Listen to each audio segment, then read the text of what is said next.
Bonjour à tous. Aujourd'hui, je vous fais une interview sur un sport, on va dire, un peu particulier. Voilà, à mon avis, vous ne devez pas parier dessus très souvent, qui est le cyclisme. Alors, aujourd'hui, on a la chance d'avoir avec nous un spécialiste du cyclisme. Alors, en la personne de Johan. Bonjour Johan. Bonjour Benoît, bonjour à tous. Alors, Johan, pour tout vous dire, alors il a un très bon niveau en cyclisme. Voilà, alors de mémoire, il est champion d'Île-de-France. Voilà, ce qui est déjà pas mal. Donc il est passionné par ça, ce qui lui donne forcément un coup d'avance pour faire des analyses sur le cyclisme. Comme je vous ai dit, c'est toujours plus facile d'être passionné pour analyser un sport, parce qu'on a déjà des bases solides. Alors Johan, est-ce que tu peux te présenter un petit peu à nos auditeurs? Moi je suis un parieur assez jeune finalement, puisque j'ai 21 ans et j'ai commencé juste quand j'ai eu 18 ans. J'ai jamais fraudé de ce côté-là. C'est bien, très bien. Euh, je me suis tout de suite spécialisé sur le cyclisme parce que j'avais compris que les bookmakers étaient les plus forts et si je voulais les battre, il fallait vraiment que ce soit sur un aspect où je sois très spécialiste. Et je jouais déjà à ça, à voir qui allait gagner la course et tout avant de parier. Donc D'accord. les paris sont venus assez naturellement dans cette façon de voir la course. Et au fur et à mesure, j'ai fait mes petits paris, j'ai monté ma toute petite bankroll de départ et j'ai vu les histoires un peu de tipsters et tout et je me suis dit bah ça peut intéresser les gens ce que je fais sur le vélo et donc au fur et à mesure j'ai de plus en plus compris tout ce qui était autour des paris au niveau des mises des bookmakers qui limitaient des bookmakers qui limitaient pas et tout pour avoir le plus en plus une meilleure expertise pour moi, comme pour les gens que je conseille à travers les plateformes de tips. D'accord, d'accord. Donc aujourd'hui, oui, voilà, hein, Johan, en fait, il est tipster spécialisé cyclisme. Là, tu as dit quelque chose d'intéressant. T'as commencé avec une bankroll de combien? 100 €. Donc voilà, pour tous ceux qui nous écoutent, il a commencé avec une bankroll de 100 euros. Moi, pour vous rappeler, quand j'ai commencé les paris sportifs il y a 17 ans, moi j'ai commencé avec 10 000 francs et en conversion, ça fait 1 500 euros. Donc moi j'avais 15 fois son capital. Donc tu as commencé avec 100 euros et alors sans indiscrétion, tu es obligé de nous dire le chiffre exact. Aujourd'hui, est-ce que tu es à 4 chiffres ou tu es toujours à 3 chiffres? Je suis à 4 chiffres, Voilà, donc en gros, tu as au moins fait x10. pas à Ok. 5 malheureusement. Non, mais bon, je te souhaite hein, que ça vienne. Mais il a quand même fait au minimum x10, hein, d'accord? Donc il est au moins passé de 100 à 1000. Il a au moins fait ça, donc ce qui est déjà très très bien. Mais vous voyez, il est parti avec une petite bankroll et petit à petit. T'avais des mises de combien au début quand tu jouais? J'avais des mises qui n'étaient pas réglementaires par rapport à un money management D'accord. T'avais des mises au-dessus de 5%? Quelque chose comme ça? à 10, 20 de 100 quoi. Des trucs qu'il ne faut pas vraiment faire. D'accord, d'accord, d'accord. Si tu peux répéter parce que c'est un petit peu coupé, je suis désolé, un peu les auditeurs, on a une connexion un petit peu difficile. Tu peux répéter, tu mettais combien à peu près? Oui, je mettais jusqu'à 10, 20 € on va dire, au moment où ma bankroll était la plus petite, mais elle a rapidement gonflé. Mais c'est Ah sûr d'accord, que ok. j'ai eu un money management qui n'était pas bon. Tu mettais 10-20 euros. Bon, c'est aussi ça qui t'a permis peut-être de monter assez rapidement. Voilà. Après, je répète, tu es un spécialiste de ce sport-là. Donc ça arrive des fois, voilà, pour vraiment des spécialistes, mettre 10%, s'il y a vraiment une très très belle value à prendre. Et c'est très très rare, moi je vous le conseille pas du tout. Mais voilà, donc mais tu as un exemple comme quoi tu as pu vraiment monter ta bankroll et je pense que c'est ça qui va intéresser aussi les gens qui nous écoutent parce que c'est possible. Voilà, moi pareil, hein, j'ai commencé avec une somme à 4 chiffres. Bon bah moi j'en suis à 5 chiffres, mais non, On l'a mais vu, voilà. excuse-moi. Donc voilà, mais c'est petit à petit. Moi, ça fait 17 ans que j'en fais. Toi, exactement, ça fait combien de temps? Ça fait 3 ans, 3, 4. Ouais, c'est ça, à peu près, que tu fais du pari? Bientôt 4. Bientôt 4 ans. Ok, Bientôt bientôt 4 4 ans. ans. Donc, bah, super intéressant ton parcours. Donc là, tu me dis, tu penses pas passer pro, mais voilà, t'as un très bon niveau amateur en fait. Au niveau du vélo? Ouais, c'est ça. Oui, c'est ça. Donc voilà, donc je vous dis aussi ça aide d'avoir une bonne expertise dans un sport. Et aujourd'hui, alors comment alors pour tout vous dire aussi, ce qui est marrant, c'est que Johan il m'a contacté il y a quelques semaines, voilà à travers le blog et puis à travers le club aussi. Aujourd'hui, il est dans le club et puis bizarrement vu que c'est la trêve en cyclisme, il pose des paris sur le football. Et il tire son épingle du jeu aussi, il est pas mauvais, donc ça lui donne deux cordes à son arc. Et pendant la trêve du cyclisme, il se met aussi sur le football. Et oui, et je lui disais en fait quand il m'a contacté, je lui dis mais en fait je te connais parce que il y a 2-3 ans, j'avais voilà, comme il vous a dit, il est sur une plateforme de tipster. Je te laisse dire le nom. De toute façon, je mettrai un lien en dessous. C'est quoi? Tu peux Ouais, rappeler? tu mettras un lien, c'est Online Sport Investor. Voilà, Online Sport Investor. Bon, un nom un peu barbare. Bon, ça veut dire ce que ça veut dire, investor, ok. Et voilà. Et à l'époque, voilà, moi je vous le répète, je suis un généraliste spécialiste, donc j'ai une connaissance dans tous les sports, avec des sports particuliers que je préfère, comme le rugby. Mais voilà, j'ai une connaissance un peu partout. Donc moi aussi, j'aimais bien faire des paris sur le cyclisme à titre personnel. Et puis je me suis dit à un moment donné, voilà, je vais chercher du monde qui a une bonne connaissance en fait dans ce sport-là. Et puis je suis tombé sur toi en faisant des recherches sur Internet.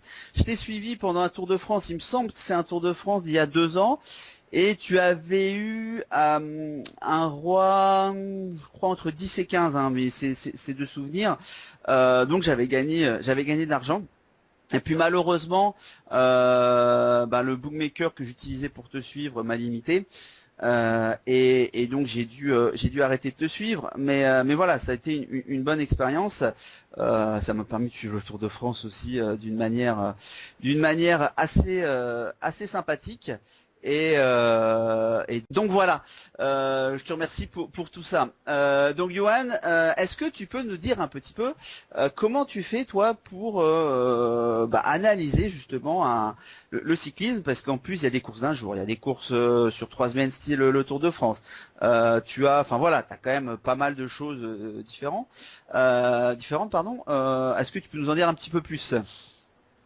Ouais, la particularité peut-être dans le vélo par rapport au football, on va prendre le football parce que c'est le plus grand sport parié, Tout à fait, ouais. c'est que la saison est très particulière, que ce soit pour un coureur ou pour les spectateurs, parce que tu as des courses qui sont très différentes, où des coureurs très différents vont s'exprimer, ils vont pas être au top tout le temps, parce que par exemple Zlatan Ibrahimovic, il va marquer toute la saison.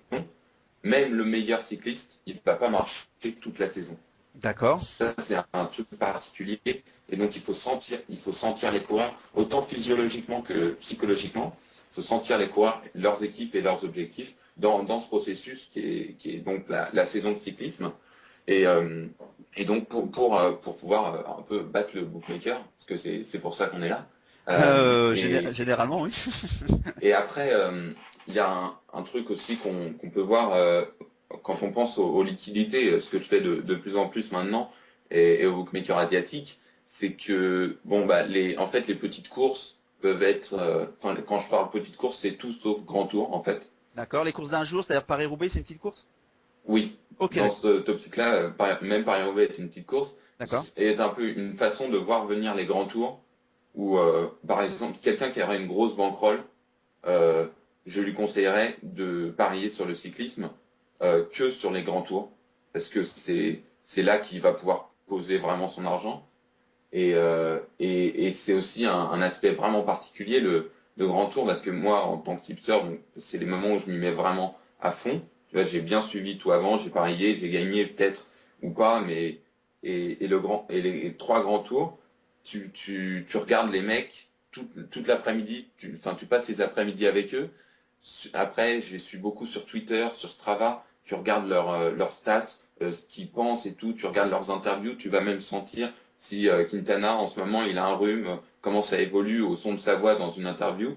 Enfin, Ah oui, d'accord. Super intéressant. t'es Ouais. complètement dedans, tu vois. Ouais. Et ça c'est vrai que les grands tours sont un aspect vraiment très intéressant des paris à travers ce sport qui est particulier, qui est le cyclisme. Parce qu'en fait, les bookmakers n'ont pas les stats, parce que les bookmakers, c'est pas des rois des infos, c'est des rois des stats Oui, sur le football. oui. c'est les meilleurs pratiquement. Alors il y a quelques par exemple dans les syndicats qui peuvent les battre, mais bon, c'est les meilleurs en stats, les bookmakers.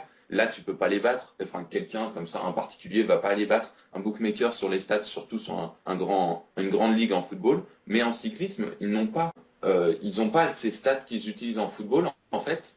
Et donc, ils sont un peu perdus, parfois complètement perdus.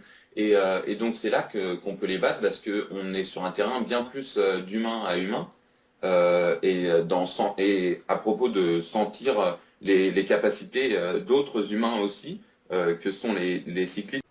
Oui, donc oui, comme tu dis, voilà, les informations, moi je fais exactement la même chose pour le rugby. Voilà, donc au niveau des stats, les books ont la même chose que moi. Après, c'est où tu tires ton épingle du jeu, c'est ça, c'est dans la prise d'information, l'analyse. Je fais aussi beaucoup ça pour les paris long terme. Voilà, c'est une des méthodes que j'utilise. Et donc une fois que t'as tout ça, t'as pris tes infos, tu as, comment j'allais dire, un petit peu analysé tout ça. Tu me parlais de quelque chose moi, qui me semblait vraiment un truc un peu hallucinant. Tu utilises aussi la VO2 Max, c'est ça? Alors, c'est à peu près ça. En fait, ça, c'est un peu ma touche personnelle. D'accord. Donc dévoile pas dans- tout, mais voilà, VO2 Max pour Ouais, les ouais. gens qui savent pas ce que c'est. En fait, c'est pas vraiment la VO2 max que j'utilise, c'est la puissance. D'accord. C'est en fait ce que le coureur en donne vraiment au vélo, quoi. D'accord. À quel point il appuie sur les pédales. C'est comme ça que tu sens la force physique réelle et ça permet d'introduire des stats dans un sport qui n'en a pas vraiment, en fait. Oui, mais c'est vrai, c'est vrai. Moi, quand je serais chez un bookmaker à la cotation, on m'a demandé à une époque de coter le cyclisme. Et, et à titre perso, même si je connaissais un peu le cyclisme, bah, je peux vous dire que c'était pas facile. C'est vraiment pas facile quand on vous demande ouais, tu vas me coter ça. C'était assez complexe en fait à faire. Pourquoi un bookmaker va classer ce coureur-là favori plutôt qu'un autre? Il va tout simplement regarder un peu l'historique des courses aussi. Voilà, le profil du coureur, si c'est un montagnard, c'est pas un montagnard. Comme tous les ans, vous avez les mêmes favoris pour, tu m'arrêtes si je me trompe, les mêmes favoris pour tout ce qui est Paris-Roubaix, toutes les courses du Nord, parce que c'est vraiment Oui. des profils de coureurs bien spécifiques. Il n'y a jamais de grosses surprises. Je vais prendre, qu'est-ce que je peux prendre enfin, vous allez jamais avoir un très bon grimpeur du Tour de France favori du Paris-Roubaix, parce que ça n'a rien à voir. C'est pas du tout les mêmes. Oui. Alors ça, tu Voilà. pourrais être surpris sur le vainqueur 2015. Il aura peut-être gagné déjà le Tour de France. Sur Le vainqueur 2015 de Paris-Roubaix pourrait donc être un 2015 ancien vainqueur qui, du, qui, qui, qui, du Tour qui- de France. qui va arriver là. Oui, oui, Ouais. d'accord. Il peut être un vainqueur du Tour de France, je veux dire, parce que ça doit être un coureur complet. Mais je veux dire qu'un pur grimpeur à Paris-Roubaix, Oui. il va pas forcément, il va pas forcément tirer son épingle du jeu. Ah ben, pour connaître un petit peu, je vois un peu, je pense de qui tu parles. Et puis ça doit être un vainqueur assez récent. Oui.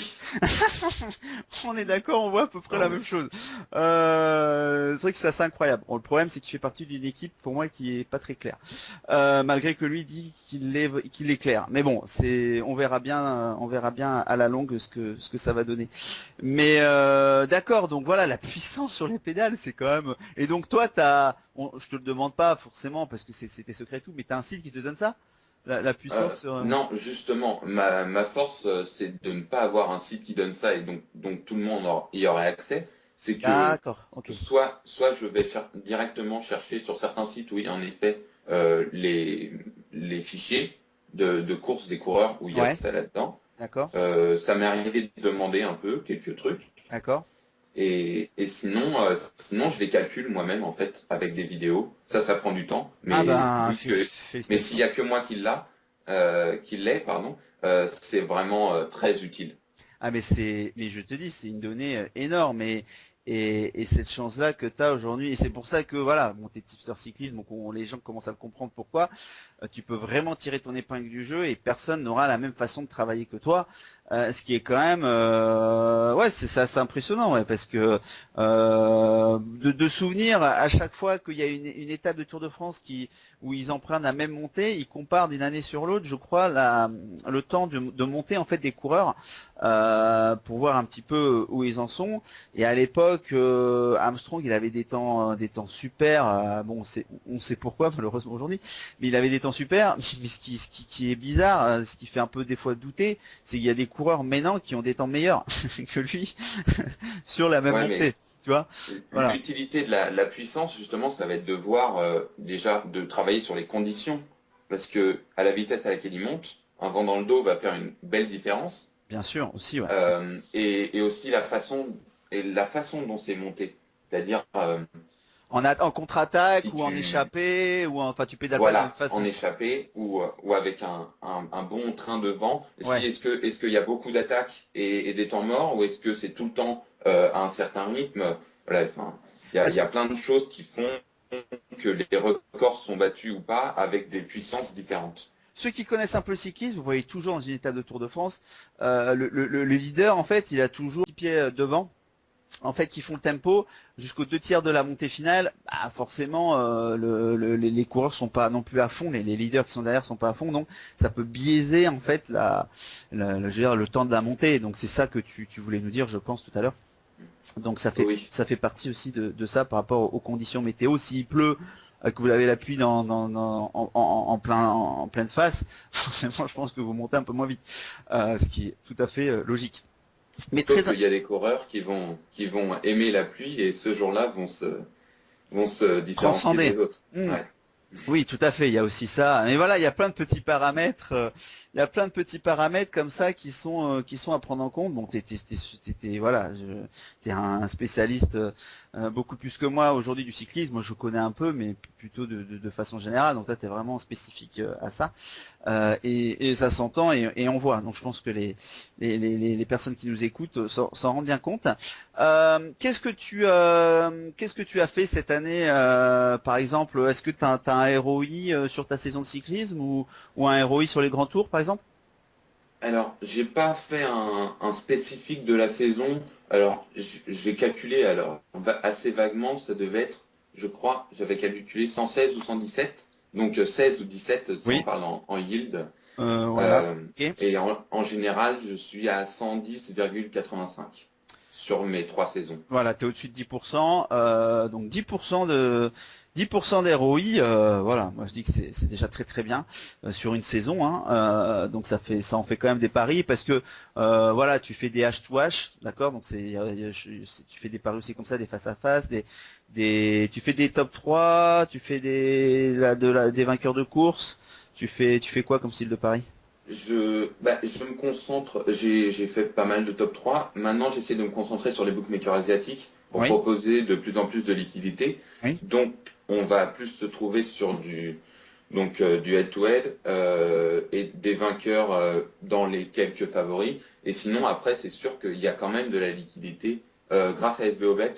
oui, Si tu vas sur des vainqueurs de course complètement inattendus, genre par exemple sur la Volta, j'avais sorti comment il s'appelle, Alessandro De Marchi oui, à 125. oui, À 125, tu es limité à 60 euros de mise sur SBOBet. oui. Donc là, c'est pas mal quand même ce que tu peux Bah, mettre. c'est pas mal. C'est pas. Donc celle-là, tu l'as passé la 125 contre Ouais. 1. Voilà. Bon bah moi mon record c'était 100 contre 1 donc 100 contre 1 mais j'avais 100 euros dessus moi. À l'époque c'était sur le relais des Bahamas aux Jeux Olympiques de Londres. Mais voilà ça c'est mon record en une cote simple. Mais oui 125 bon voilà tu m'as battu félicitations. Moi j'ai pas aussi haut. Mais en tout cas, voilà, enfin moi je sais pas pour les gens qui nous écoutent, mais je trouve ça très intéressant d'avoir un spécialiste. Et je pense, enfin voilà, hein, en France, tu dois faire partie des gens comme ça dans le pari sportif, spécialiste en cyclisme. T'es forcé, enfin voilà, hein, c'est pas pour lancer des fleurs, mais je pense que tu es vraiment dans le top 3 parce que vu comment tu parles et vu la connaissance que tu en as, c'est vraiment voilà, ça se sent. Et puis tu nous as dit tes résultats, donc les gens aujourd'hui peuvent en ont la preuve. Bah écoute. Je pense que, est-ce que tu as quelque chose à rajouter? Parce que c'est déjà pas mal, je pense, ce qu'on a fait là pour faire prendre conscience aux gens. Voilà, toi, tu es parti avec 100 euros, aujourd'hui, tu as au moins fait x10, tu continues à gagner de l'argent, tu es spécialisé dans quelque chose, tu es même tipster. Voilà, aujourd'hui, bon, t'es dans le club, voilà, c'est la trêve, donc tu postes des paris sur le foot. Alors, je sais pas, on verra, mais je te demanderai peut-être, alors tu me diras si t'es ok ou pas, de faire un petit peu la section peut-être cyclisme aussi du club, si ça t'intéresse, hein, voilà, mettre quelques informations. Je sais pas si tu serais dispo pour ça, tu me diras, y a pas de souci là-dessus, mais voilà, mais je pense que c'est quelque chose qui peut intéresser les gens, et vu que tu es tipster, je mettrai le lien aussi sous la vidéo sur la plateforme où tu es. Voilà, je sais pas, t'as quelque chose à rajouter, Johan? Il y avait quelque chose qui m'intéressait sur ce que tu disais des meilleurs Français. Oui. Je pense qu'en Paris, il faut pas vraiment raisonner comme ça. Et moi, très vite, je me suis mis dans le monde anglo-saxon Oui. par rapport au Paris. Il n'y a pas de Français ou pas Français qui tiennent, quoi. Tout le monde est. Ah bah après c'est une communauté c'est une communauté de tipsters, de bookmakers à travers le monde, mais pour avoir fait le tour et pour connaître un petit peu les gens, moi je te disais ça spécifique à la France. Voilà, aujourd'hui des Français, mais après il y en a peut-être qui sont en amateurs qui font leur propre pari, mais ceux qui sont connus un peu sur la page, je peux te dire, voilà, il y en a pas des masses. Alors après je connais 2-3 anglo-saxons aussi qui sont spécialisés dans le cyclisme. Mais voilà, mais en français, il y en a pas. Et si je te fais au niveau mondial, tu en connais aussi quelques-uns, mais vous êtes même pas une dizaine, quoi. Ouais. À l'inverse du foot, je sais pas où il y en a des centaines. Ah oui, ça c'est sûr, c'est pas la même chose. Oui, des vraiment sérieux, à la limite, des vraiment sérieux que l'on peut bien suivre en tant que tipster. Je crois que je n'en connais que un vraiment Voilà, que je conseillerais. C'est ça, donc c'est pour ça que je te dis, il n'y en a pas beaucoup, et c'est vraiment quelque chose de très spécifique. Donc je te remercie d'avoir accepté de faire cette interview, je pense qu'il est très enrichissante et pour la plupart des gens qui nous écoutent, et qui montre aussi une autre facette là sur un sport, on va dire de mi-niche, hein, c'est pas un sport de masse. Alors comme tu dis, c'est pas un sport de niche sur les grands tours, donc on va appeler ça de mi-niche, et voilà, et c'est très intéressant. Bah écoute, Johan, pour tout ça, je te remercie. Je sais pas si tu as une course cyclisme bientôt, mais en tout cas, si tu en as une, ou si tu es en pleine préparation pour la saison qui reprend, que tu m'as dit mi-janvier, en tout cas, voilà, je te souhaite beaucoup de belles choses pour l'année 2015, que ce soit en Paris ou dans ton sport, voilà, Merci. au niveau cyclisme. Et puis voilà, tu pourras nous tenir aussi informés un petit peu des résultats que tu fais en cyclisme. C'est toujours intéressant. Voilà, dans ta région qui est l'Île-de-France. Donc voilà. Bah sur ce, encore un grand merci. Et puis à toutes les personnes qui nous écoutent, à tous nos auditeurs. Ben voilà, n'hésitez pas si vous voulez un petit peu faire partie d'une communauté comme ça, sérieuse dans les paris sportifs. Alors il existe des communautés, mais sont-elles sérieuses à vous trancher? Mais en tout cas, nous on essaye de faire quelque chose de sérieux dans le club. Donc voilà, n'hésitez pas à nous rejoindre. Johan il est là, il y en a d'autres, hein. Voilà, il y a Adil aussi que j'ai fait une interview sur le tennis. J'en ferai encore d'autres sur des membres du club. Mais voilà, en tout cas, voilà, c'est assez riche. Il y a différents sujets, différents sports. Moi pareil, je mets mes paris long terme. Pour rappel, mon pari long terme sur la Coupe Davis c'est terminé. Là avec la victoire de la Suisse, j'avais placé de l'argent en janvier, j'ai fait un gain supérieur à 3000 euros. Bon voilà, c'est de l'argent que j'avais placé depuis janvier, mais ça a rapporté ses fruits quand même 9-10 mois après. Voilà, donc aujourd'hui, gagner de l'argent dans les paris sportifs, c'est possible. Johan, voilà, en est encore un exemple. Donc n'hésitez pas, tentez l'aventure. Et puis bien sûr, il faut être bien encadré, il faut pas faire n'importe quoi. Tout le monde a perdu un peu d'argent au début dans les paris sportifs. Johan aussi vous a dit, il n'a pas non plus tout le temps gagné. Mais voilà, le but du jeu, c'est que la bankroll, elle augmente régulièrement et gentiment. Bon bah sur ce, je vous dis à bientôt pour une prochaine interview. Johan, un grand merci. et puis ben je te dis à bientôt pour d'autres discussions dans le club. Merci à tous. Au revoir. Bye bye.